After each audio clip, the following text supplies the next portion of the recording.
posso dire che praticamente ho vissuto tutte le generazioni, da mio nonno quello con l'asino, mio papà poi ha proseguito quello a acqua, poi con le molazze per percolamento con la sinolea e poi alla fine siamo andati avanti un bel po' e ho deciso di cambiare e mettere questo nuovo sistema che praticamente si tira fuori il 90% a freddo e quindi ha un grosso vantaggio perché aumenta i polifenoli e riesce a diminuire sull'acidità dell'olio.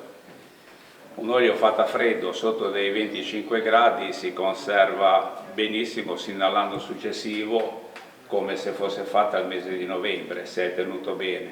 Poi dipende sempre anche da madre natura, dalle annate come vengono, se c'è un po' più acidità o meno, però negli ultimi anni siamo stati fortunati perché le acidità erano molto basse, tipo il meridione, che non è quasi mai successo negli ultimi anni qua.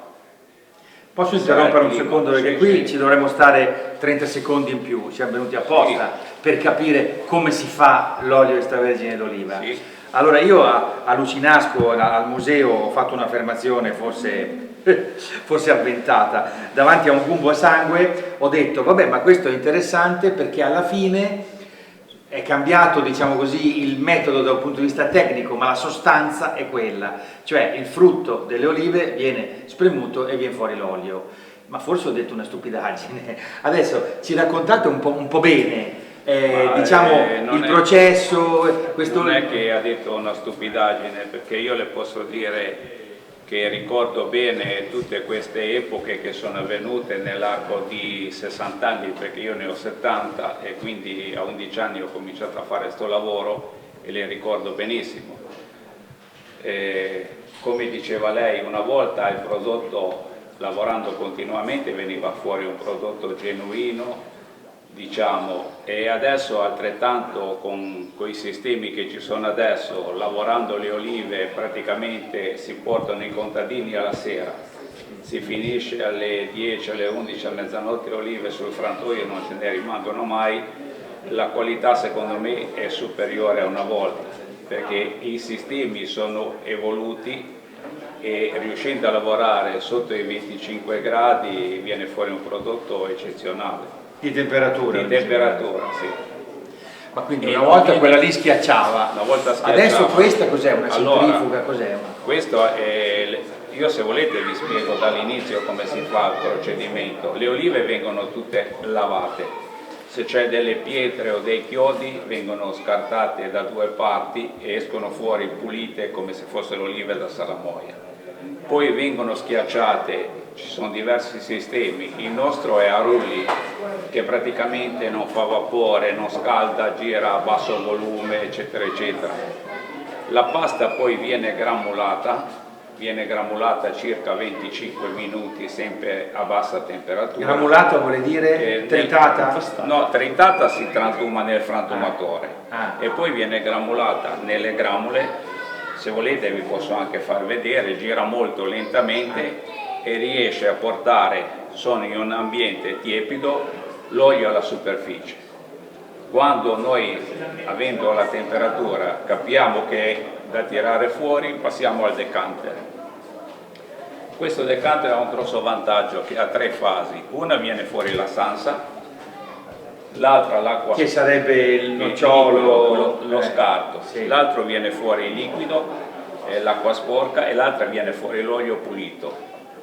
Diciamo che i contadini che lavorano bene non lo passano al separatore, perché perde, passandolo al separatore, anche se va acqua fredda, l'olio perde un po' di bontà, di genuinità.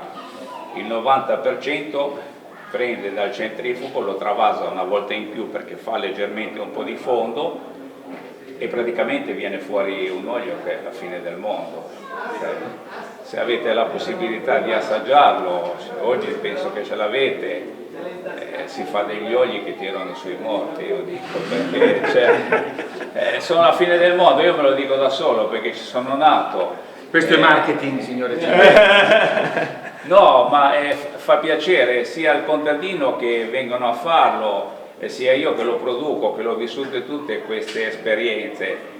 E io sono sincero, pensavo che la mia generazione non riuscisse a tirare fuori ancora un olio così, perché se venite al mese di ottobre o novembre, quando si lavora, uno se ne va via che è basito, cioè nel senso vedi realmente la produzione, questo prodotto che ti dà soddisfazione, che ti dà, perché il nostro olio, sono tutti buoni gli oli fatti al momento giusto, ma dal Dianese, diciamo un pezzetto in là, sin da arrivare a 20 miglia, non c'è l'eguale al mondo.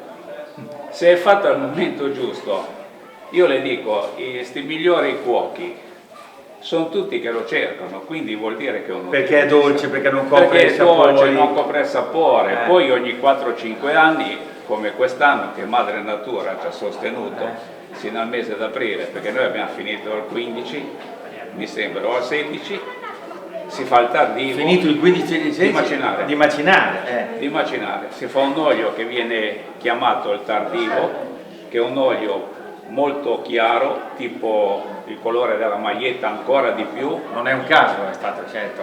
Perché non copre il gusto del pesce e quindi praticamente viene usato dai migliori chef, perché sul pesce non copre il gusto, anche se l'altro olio che facciamo prima è sempre un olio leggero, dolce, però questo non ha. Ma le olive le raccogliete però tutte a novembre? No, le olive si raccolgono, la fascia bassa a novembre, ottobre, a fine ottobre, perché ormai sembra di essere in meridione qua, sono diventati tutti pazzi. Cambiamenti climatici. Cambiamenti climatici. In effetti cominciamo prima della Sicilia, negli ultimi anni. Poi si viene su, penso, diciamo, si parte dalla fascia sul mare, si viene su lentamente e la zona di montagna ai 500-600 metri le olive sono finite al 15 di aprile. Ma dai, quindi... Sì, e una volta si lavorava sino a maggio, Maggio-giugno si lavorava. I tempi di papà, giugno. Però fuori che l'ultima settimana si è riusciti a lavorare ancora un extravergine molto valido, non più DOP, perché il DOP si fa sino a marzo, si fa perché è un olio perfetto sino a marzo, dopo diventa un olio più dolce che va bene per fare un altro servizio.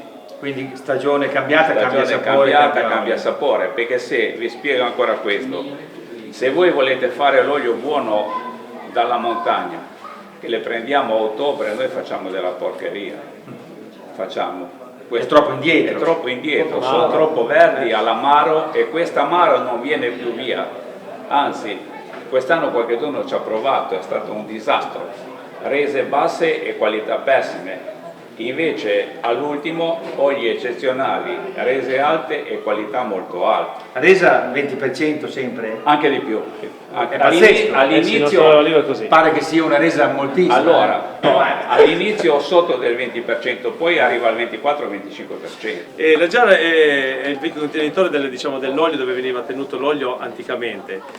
Questo qua ripercorre giare di diverse epoche, tutte del nostro territorio della provincia di Imperia, originali, quindi è un piccolo passaggio del contenitore antico dell'olio. Per capire il senso, sì. Cos'è cambiato da quando l'olio era tenuto lì dentro adesso che viene tenuto invece in vetro piuttosto che alluminio eccetera, cioè il prodotto cambia? Il prodotto adesso è conservato molto meglio, nell'inox o nel vetro per il trasporto è il contenitore ideale per conservare l'olio, quindi adesso le nuove cantine sono a temperatura costante, sotto patente d'azoto, quindi è impensabile tenere l'olio in queste cose antiche. Hanno un valore storico altissimo e sono belle da vedere, però non sono più adoperate assolutamente per quella esigenza linea praticamente. Abbiamo qui due assessori regionali, Scaiola e Berrino. Io vi tengo sotto controllo, ho fatto le domande in giro, ho detto ma questa cosa qua, chi è che l'ha finanziata, dove avete preso i soldi? E molti mi hanno risposto la regione, i fondi europei eccetera, quindi la regione c'è. Però adesso si pone un problema di modello futuro, perché? Ho ascoltato una serie di considerazioni qua dai visitatori a Olivetti Aperti. Alcuni hanno detto no, questo è un posto meraviglioso, bisogna sviluppare il turismo, cosa ci fa la gente giù al mare, deve salire su. Altri hanno detto no, zitti, non raccontiamo nulla di questi posti, perché se apriamo al turismo di massa roviniamo tutto, no? E allora questa è una situazione, diciamo così, tutta da sviluppare, no? Perché c'è una ricchezza di spunti enorme tra agricoltura, cultura, storia e quant'altro, ma c'è un modello turistico da in qualche modo promuovere. Qual è? La regione cosa ha in testa?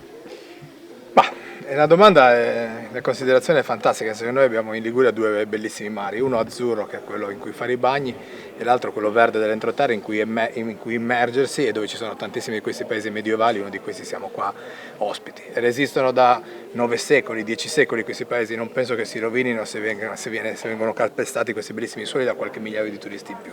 Quindi il fatto di portare tanti turisti qua nell'entroterra non rovina i paesaggi, non rovina niente, ma fa conoscere una parte bellissima della Liguria che è il nostro orgoglio, perché l'entroterra ha un ruolo fantastico anche in senso di desagionizzazione del turismo e quindi di riempire la Liguria di turisti quando non è la stagione strettamente balneare. Ecco, però ci portiamo pochi turisti per volta, alziamo i prezzi in modo che ci venga un turismo selezionato, oppure chiudiamo il traffico in modo che qui non si riempia di automobili che devono parcheggiare da qualche parte, portiamo i pulmini, creiamo un albergo diffuso così come c'è una tendenza al museo diffuso. Cioè qua bisognerà, visto che voi date gli input e i contributi e dettate in qualche modo le regole, no, per lo sviluppo futuro, cosa gli proponete qui a questo territorio che davvero ha una potenzialità enorme? Noi abbiamo fatto una nuova mentalità di interpretare, di conoscere il paesaggio e di vivere il paesaggio, con una pianificazione urbanistica che rispetti il territorio, perché purtroppo la Liguria, come tante altre regioni d'Italia, non sempre si è costruito bene.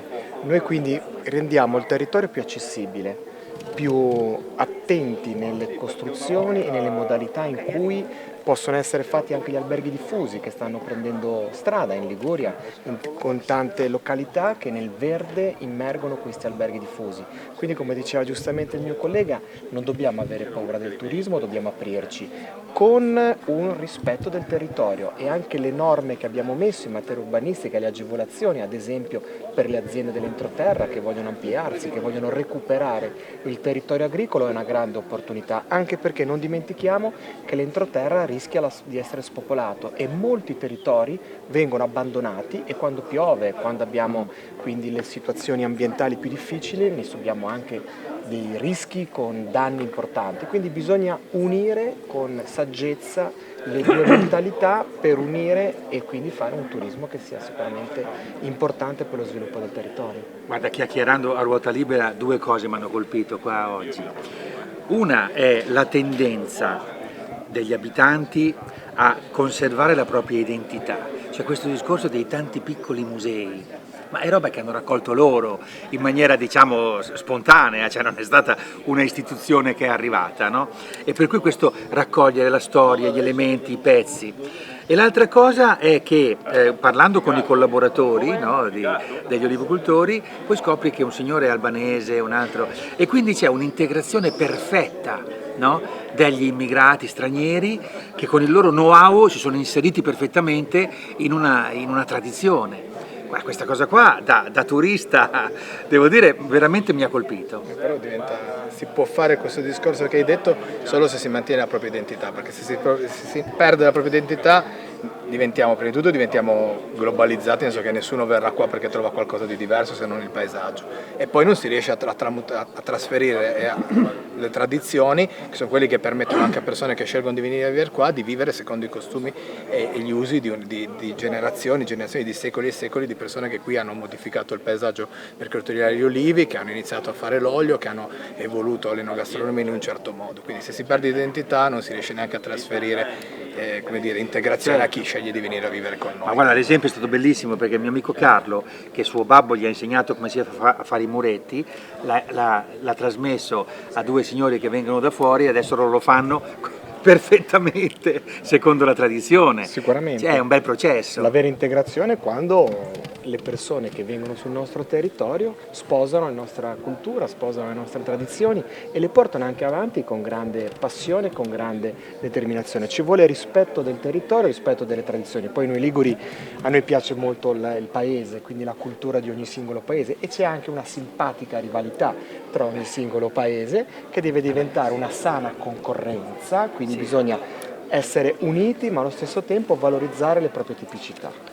Ma qui anche l'orografia aiuta, no? le identità, perché hai ogni valle, ogni cosa. Certo. E infatti adesso vado al Benga e mi hanno detto attento a parlare dei genovesi. Anche a Sanremo, anche a Sanremo però. Non solo dal Benga, dobbiamo stare attenti. Ti posso raccontare questo episodio piccolissimo? Prego. A Sanremo, che è una città importante, la mia città, c'è un forte sul mare costruito nel 1700 e qualche cosa, che ha la particolarità di avere i cannoni rivolti verso la città, perché dopo l'ennesima rivoluzione dei sanremesi contro i genovesi l'hanno rioccupata, hanno fatto smontare pietra a pietra dai sanremaschi il castello che era dove adesso c'è la Madonna della Costa, e l'hanno fatto costruire con le stesse pietre il forte, che non è per difendere la città dal mare ma è per difendere gli interessi dei Genova dai sanremesi, e abbiamo i cannoni puntati verso la città. È perfetto. E Chiaro messaggio. Questa cosa un po' è rimasta, però è il suo bello, è la variabilità, la biodiversità anche identitaria. Siamo particolari. Grazie mille. A voi. Grazie. Cultura dell'olio, tante degustazioni e ovviamente il pesto. Sicuramente, guarda, il pesto senza quest'olio non sarebbe nemmeno nato. Nel mortaio ho messo l'aglio e i pinoli, le foglie di basilico, il sale, do ancora una rimescolata, aggiungiamo il parmigiano, il pecorino e l'olio, guarda. È una meraviglia, senti che profumo che viene su. E anche il movimento è importante, poi il mortaio deve essere di pietra. Il mortaio deve essere di marmo di Carrara. Ah, proprio di marmo di Carrara. Marmo di Carrara, se no non lo vogliamo. Pestello di legno, rigorosamente di legno. Diamo ancora una giratina. Guarda, il lavoro più difficile l'abbiamo già fatto. A questo punto andiamo ad aggiungere un bel cucchiaio di parmigiano, il profumo del pecorino. Quindi tanto una punta di pecorino. Una puntina, anche perché quello è stagionato 3 anni, è veramente una cosa strong. E andiamo a mettere l'olio. Una bella giratina del nostro olio, direi che basta per la quantità di pesto che dobbiamo fare. Amalgamiamo il tutto e il nostro pesto è pronto. E poi mettiamo Ok. dentro la pasta. E perché poi il pesto prepari. è- Esatto, una volta che ho finito di amalgamare il tutto, lo stempero con un po' di acqua di cottura, mettiamo i nostri spaghetti dentro il mortaio e buon appetito. Esatto. La crema giusta che serve per condire la pasta. E poi mettiamo la pasta, mai nella pentola perché il pesto è una salsa a freddo. Una salsa a freddo.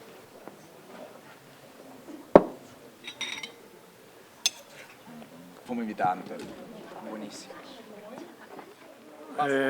Sto per ultimare la giornata degli uliveti aperti, manifestazione organizzata dalla Regione Liguria e dal consorzio della DOP, e devo dire che è stata una bellissima giornata per 2 motivi. Il primo, perché quando si promuove l'entroterra e il prodotto dell'olio, che è sempre stato, diciamo così, la nostra economia primaria, oggi non lo è più, però lo può diventare proprio per la sua qualità e per l'entroterra che si può, diciamo così, ammirare, che appunto oltre l'olio si può vedere musei, come in questo caso a Torre Paponi, che c'è un museo diffuso praticamente, c'è il Museo della Giara, il Museo dell'Arte Sacra, poi ci sono i musei che già di per sé sono molto belli, che è la chiesa parrocchiale, l'oratorio, la cappella di Sant'Antonio e tanti altri, le stesse vie, gli stessi carugi.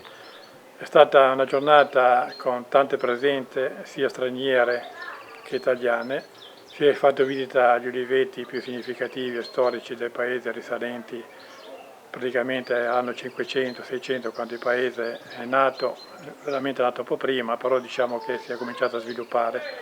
È stata una bellissima giornata con tante presenze, abbiamo avuto ospiti sia nel mondo della politica sia nel mondo del giornalismo, che hanno dato lustro a questa giornata, che è stata caratterizzata anche da una dimostrazione del pesto ligure, che sappiamo benissimo che anche dalle nostre parti, non solo a Genova, è un alimento che si è sempre usato per condire le favolose paste al pesto, e quindi diciamo che il bilancio è positivo perché tutti quanti, c'era anche un rappresentante della sovrintendenza dei monumenti di Genova, hanno apprezzato molto il carattere di questo paese, che è sempre stato rivolto a un restauro, diciamo, di tipo super conservativo, e adesso devo dire che questa politica ci sta premiando perché diciamo che è molto visitata. Penso di aver fatto un sunto del carattere della giornata e speriamo di farne altre tipo questa qua. Oliveti Aperti è un evento che ha interessato tutta la regione Liguria e nel nostro caso è stata effettuata sulla frazione di Torre Paponi, piccola realtà del nostro comune, però presente nell'economia olivicola con ben 3 frantoi. L'afflusso di persone ha rappresentato sicuramente una cosa molto importante, ovvero l'avvicinamento sempre maggiore della gente alla cultura dell'olio, alla sua provenienza e alla particolari qualità che ha nell'arricchire i nostri piatti e vabbè, è riconosciuto anche per le qualità organolettiche, che è un asse portante della cultura mediterranea. Come dicevo, questa piccola realtà è attraversata appunto da questi 3 frantoi molto attivi sul territorio e territorio sintomatico del sempre maggiore avvicinamento dei giovani all'opportunità che dà la coltivazione dell'oliva appunto per la produzione dell'olio. Ecco, negli ultimi 5-6 anni c'è stata anche un'analisi della regione Liguria che ha diciamo, fatto emergere come sul nostro territorio, per la provincia in questo caso, diciamo, ci sia stata la nascita di diverse imprese proprio nell'ambito dell'attività olivicola. Questo probabilmente è dovuto anche figlio sicuramente anche della crisi degli ultimi 10 anni, però diciamo, sicuramente anche la passione dei giovani, diciamo, che hanno deciso di intraprendere questa attività. Tra l'altro sta riscuotendo sempre maggiore successo sul mercato internazionale, quindi sicuramente un'opportunità da non, diciamo, da cogliere al volo per chi ha passione nel poter vivere il territorio, come conosco molte persone. Speriamo un altro anno che questo evento si possa ripetere nuovamente sempre sul nostro territorio. Tra l'altro oggi l'evento ha visto l'intervento di 2 assessori regionali, Marco Scaiola e Gianni Berrino, che ci hanno lietato con la loro presenza, sempre presenti sul territorio, soprattutto in concomitanza di questi eventi a cui sono molto vicini. Si ringrazia anche per la realizzazione dell'evento il frantoio Mariano Papone e il frantoio di Stefano Guasco, 2 dei 3 frantoi di cui parlavo prima, e tutti coloro che hanno dato una mano nella positiva realizzazione di questo evento.